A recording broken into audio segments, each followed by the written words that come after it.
your guidance, Chair, to check if can we proceed with the second part of this briefing note that talks to the political killings task team.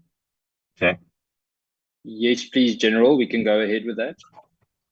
Thank you, Chair. Moving on then to the second and the last part of this briefing note to brief the Honorable Committee on the political killings task team. We will touch on the background as well as the funding and expenditure, which will be then also given by the CFO.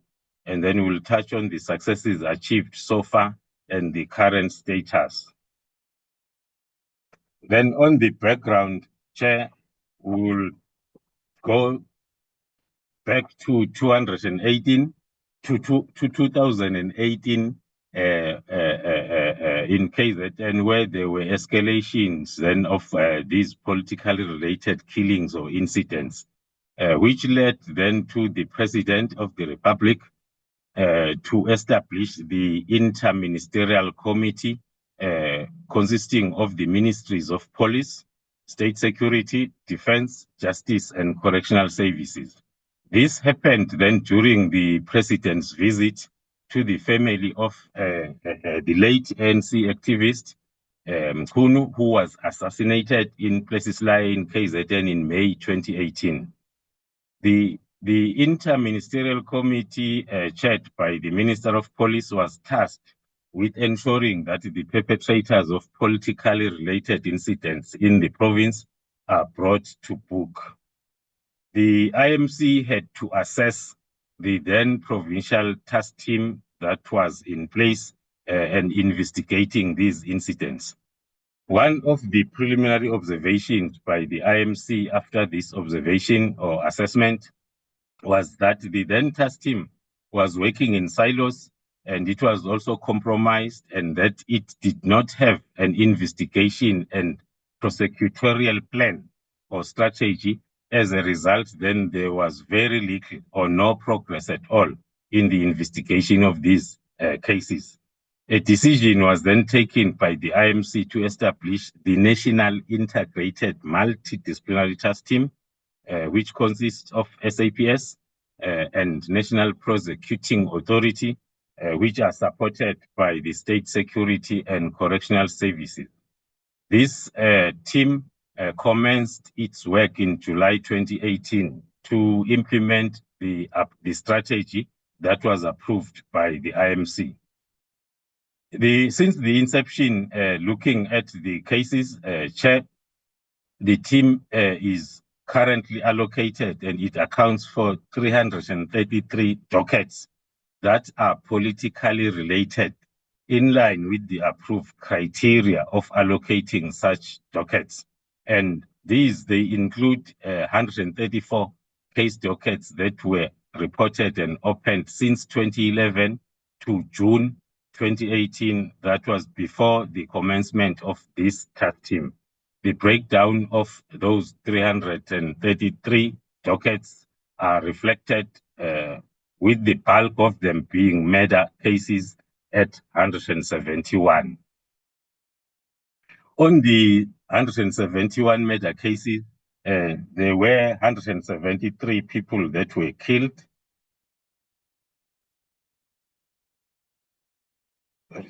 With the breakdown of 59 of them being councillors, 58 of them being political party members, 31 being political party office bearers, and 25 municipality officials. Then over and above these 333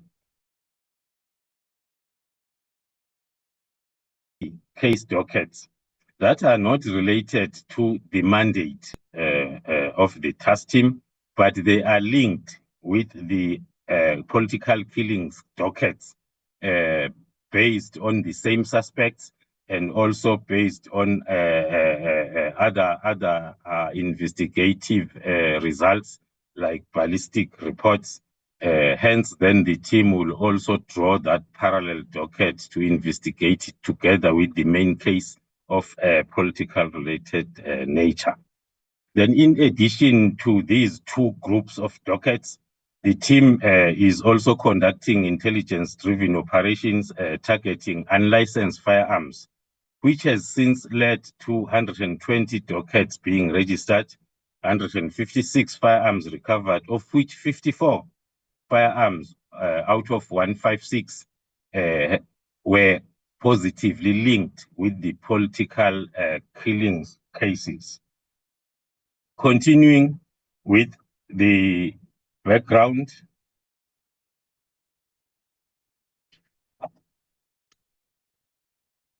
the performance and the progress of the task team is continuously monitored by the IMC as well as the National Steering Committee, which is chaired by the national head of DPCI, Lieutenant General Libya. As a result of then the performance of the team has been assigned to other presidential intervention projects. The first one being the one in the Eastern Cape, which happened that during January 2022, the Vice Chancellor of the University of Fort Hare reported to the President of the Republic regarding the killing of staff and officials within the university, of which then the investigation was moving very slow. And then the Minister of Police and the Minister of Higher Education and Justice were who attended to the complaint by the Vice Chancellor and then directed the National Commissioner to put a plan in place. Then the National Commissioner then directed that the political killings task team should take over this investigation then as of January 2023.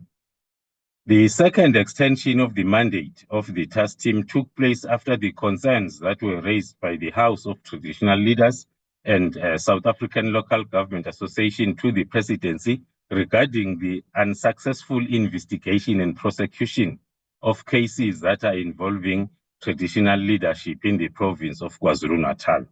Once again, the National Commissioner issued a directive that the task team's mandate be extended to include the investigation of such cases in the province effective from April last year. Then moving forward, then with this brief, we will now concentrate on the progress made with regard to these three parts of the investigation.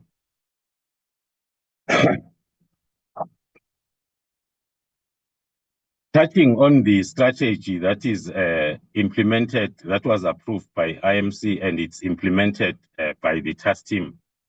The task team members are made up of different disciplines and expertise from SAPS that are comprising of investigating officers, intelligence operatives, specialized uniform combat members, and many other environments that are talking to the analysis part of investigation.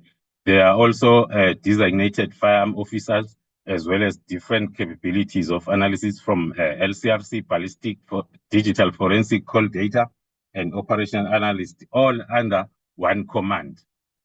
This analysis-led and prosecution-driven investigation strategy using the organized crime investigation approach as implemented by the task team has proven to be very effective in addressing the whole syndicate involved in organized hits instead of only arresting hit men.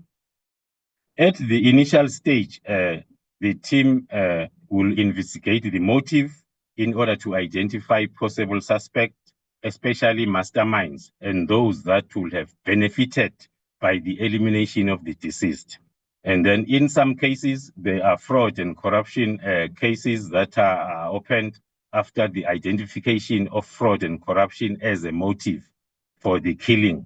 Hence, the team then will register those cases and then investigate them parallel or simultaneously with the political killing case. The investigation of the team will then be directed against all identified role players in a hit rather than hitmen only. Hence, then an average of 5 accused persons are arrested and charged per case. The recent example of murder and corruption is the case where an ANC councillor in KZN was killed for trying to expose corruption within a particular municipality. And then a brief look at the expenditure. I will request once again through you, Honorable Chair, the CFO, to take us through the expenditure of the task team since its inception to date. Thank you, General. Chair. Thank you. We have one slide where we have indicated the expenses that were incurred since the inception of this task team. What we do, Chairperson, when we have an approved task team or a project, we put together a project code so that that particular task team or project can be recorded against that project code. And this is precisely for us to be able to monitor the expenses against that particular project. So we have an approved project code that has been recorded against this political task team. Since 2018-19, there are expenses that are vested against goods and services as well as overtime that are incurred by this task team. On average 49 million when you look at goods and services for 1920 and overtime payments 26 million, and so it goes up to 28 February 2025. Overtime spent was 13 million with goods and services at 41 million. In total, since inception, Chair, the task team has spent 415.9 million, which is expenses that are against goods and services as well as overtime payments of the members who are serving in this particular task team. This is a summary of a period of 7 up to this financial year. And these expenses are recorded, we are monitoring, and these were approved accordingly. Thank you, Chair. Thank you, General. Thank you, Honorable Chair. Moving on then to the next part of this briefing on the political killings task team, looking at the status and successes so far.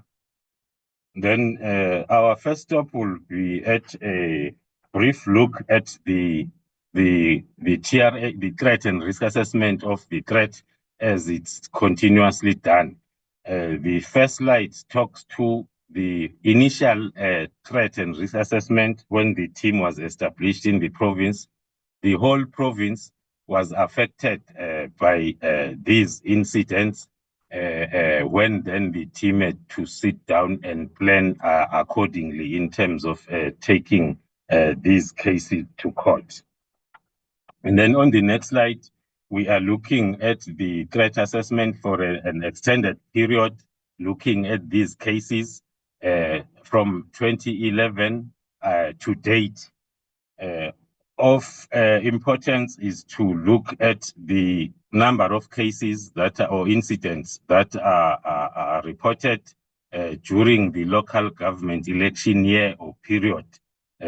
If we can look these incidents in green, we have political related cases, which includes intimidations. In red, then it's political, it's killings only, murder.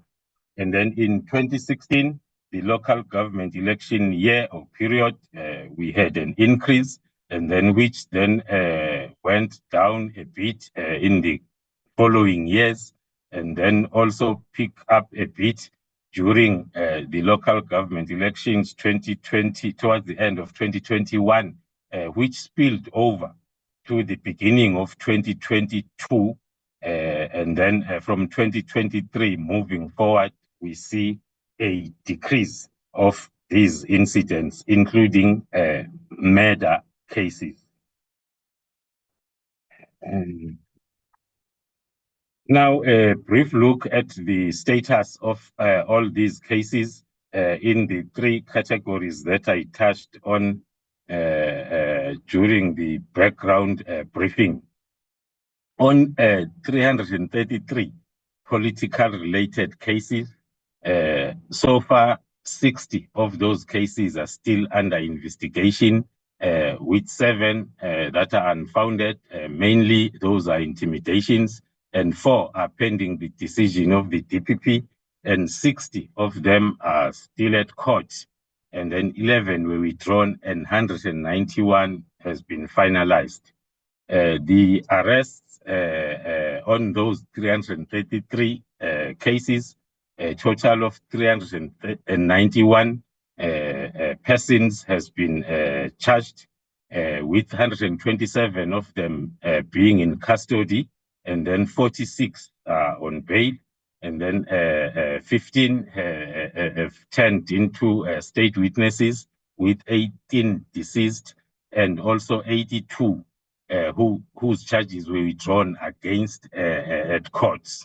33 found not guilty, and 70 have been sentenced already. And then amongst, and in addition, this 391, it is very disappointing, Honorable Chair, to flag that there are also 34 SAPS members as part of this 391 that were arrested and charged on various related charges, including being involved in the killings themselves, as well as the defeating the cause of justice on these cases. This include former Detective Sergeant Lamini, whose case is all of a sudden making headlines. A short brief, Sergeant Lamini has been found guilty and is awaiting his sentence together with 4 other accused persons on the same case. The sentencing will be taking place on the 31st of March, 2025. And then a brief look at the arrested suspects on political-related cases, the 391.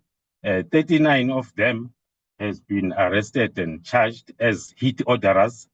In other words, people that are responsible for the hit itself. Amongst 39, we have a number of councillors, we have number of tenderpreneurs, as well as top municipality officials. And then 68 of 391 are hitmen coordinators, and then 180 are hitmen, 26 are getaway vehicle drivers, and then 39 are spotters, and 39 are accessory after the facts or conspirators. As I've indicated, the task team is approaching this investigation in an organized crime format.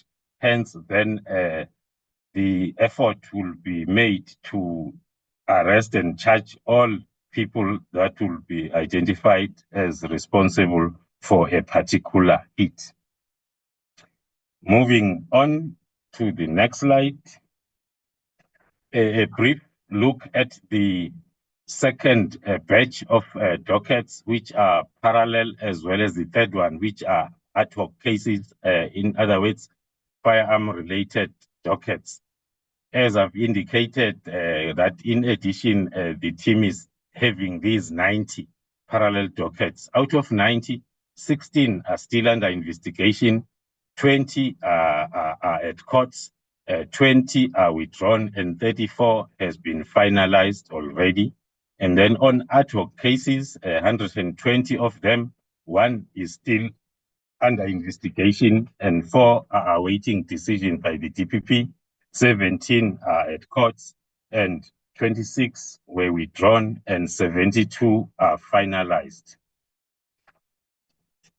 Moving on to the last part of the progress so far, which talks to the sentences on the accused that has been found guilty already, starting with the first part of these cases, which are political related, where I reflected that we have 70 accused that were found guilty already.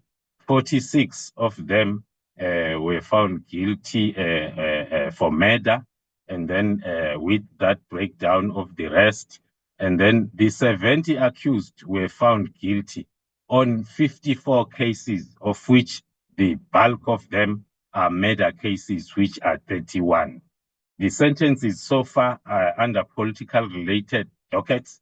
There are 17 accused that were convicted or sentenced to life, and then 6 of them sentenced to more than 1 life sentences.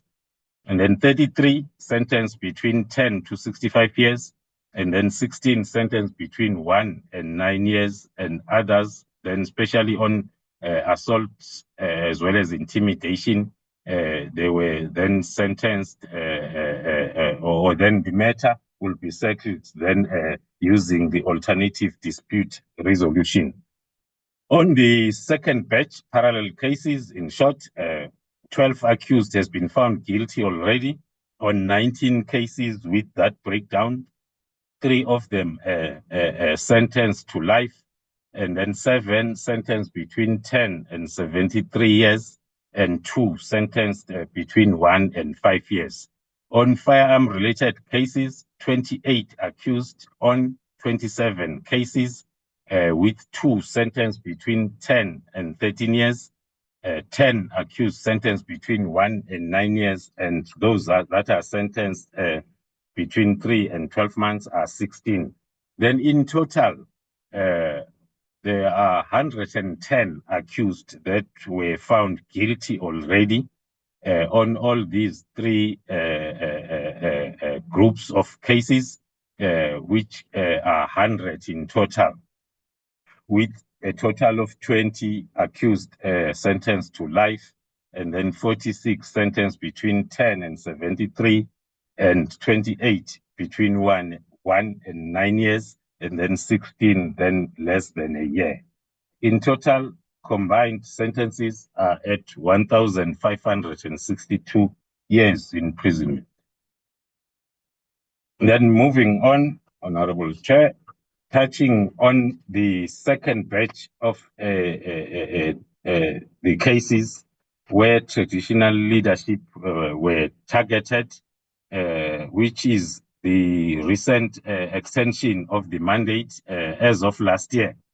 The team has been allocated 51 dockets, with 46 of them still under investigation. 2 are pending the DPP's decision and court, and 3 are at court. The suspects arrested on those cases are 8, 7 in custody, and 1 turned into a state witness.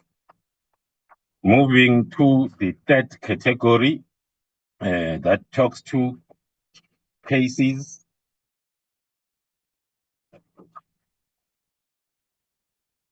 can you move to the next slide? Cases then allocated to the team from the extension at the University of Fort Hare. The team was allocated a total of 18 dockets, with 2 of them being still under investigation, 1 closed as unfounded, and 14 of them are at court, and 1 is finalized already. The total number of arrested suspects in the Fort Hare wing of the task team, there are 37, with 6 in custody and 28 on bail, and 2 have turned into state witness, and 1 has been convicted and sentenced. The 37 accused that have been arrested, 10 of them are charged on murder and attempted murder cases, and 27 are charged on fraud and corruption, which was found to be a motive for these killings. This, Honorable Chair, total and complete organized crime investigation in the Eastern Cape has resulted in the NPA choosing this investigation to be part of submission by the country to the FATF to demonstrate the country's capability to investigate and prosecute money laundering as well as racketeering in order to move the country out of the grey list. And then lastly, Chair, one will have a look at the current picture as compared to the initial picture in 2018. Since the implementation of this strategy as approved by the IMC in 2018, most of the regions in the province has stabilized. However, we need to take note of the modus operandi in this province of an increased violent crimes before, during, and after local government elections. The only region that is still showing signs of instability on these cases is eThekwini district. Lastly, Honorable Chair, I will touch on the current status of the team. The Minister of Police had issued a directive to the National Commissioner regarding the disestablishment of the National Political Killings Task Team. There were various meetings that has been held, and a detailed progress report has been submitted to the Office of the Minister. The disestablishment or disbandment will take the form of a transition from National Political Killings Task Team to the component serious and violent crimes, specifically murder and robbery unit within the Division Detective and Forensic Services.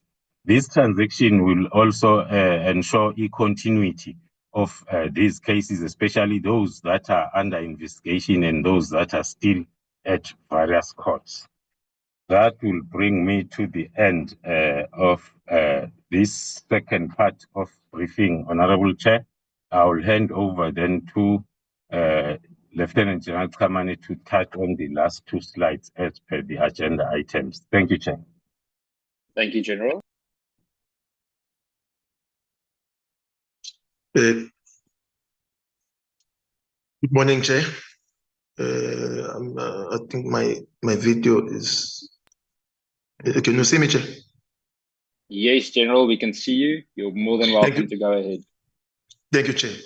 Chair, good morning to you, Honorable Chair, honorable members of the committee, honorable Minister, honorable Deputy Ministers, National Commissioner, and colleagues on the platform. Good morning. Chair, this one, it will be very, very short. We have been asked to give information as to how do we deal with the subs on matters of fake news and Ndandari level, especially against our police members. When we receive a complaint from a member or members, the first thing that we do, we take a statement and then we investigate that particular incident.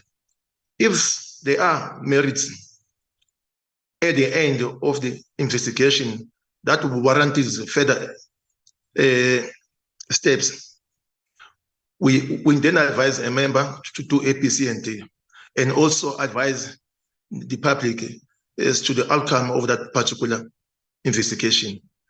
The second one, Chair, is when fake news are on the social media platforms, our colleagues from SAPS Communication Unit, how do they deal with such fake news? They will accordingly stamp those fake news and repost them to advise the members of the community that indeed there is no merits or there is no truthness on such news.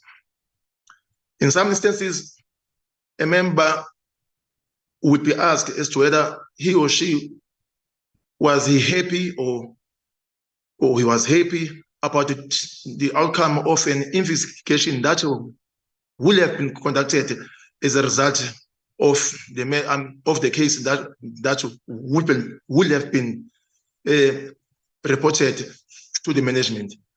Last one, Chair. Can you move please into the slide? Last one, Chair.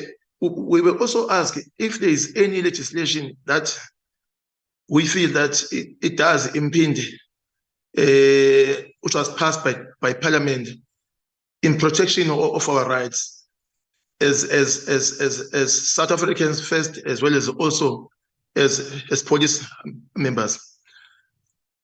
Chair, our view is clear. Section 16(1) of the Constitution of the Republic of South Africa guarantees the right of everyone to free expression. However, Chair, our view is such right, when it is exercised, it must be exercised with respect, taking into account the rights of others as well as the human dignity of others. we've seen, Chair, that in the number of few weeks or few days, we've seen all over the media, either on print media, on social media, especially the attack on senior members of the service. Some allegations, Chair, that are still being investigated to go to as to whether they carry any merits. We are of the view that at times we get attacked is because of the batch that we wear. At times maybe we do get attacked for valid reasons, but we are saying whenever people, either through social media or through the print media, when they're exercising the right of the freedom of expression, they must also take into account our human dignity. Lastly, Chair, especially because not only this malicious statement that are made against SAPS damages us as members only, but also it has got a reputational damage to the South African Police Service brand. We thank you, Chair. This is the end of our presentation. Thank you very much, General.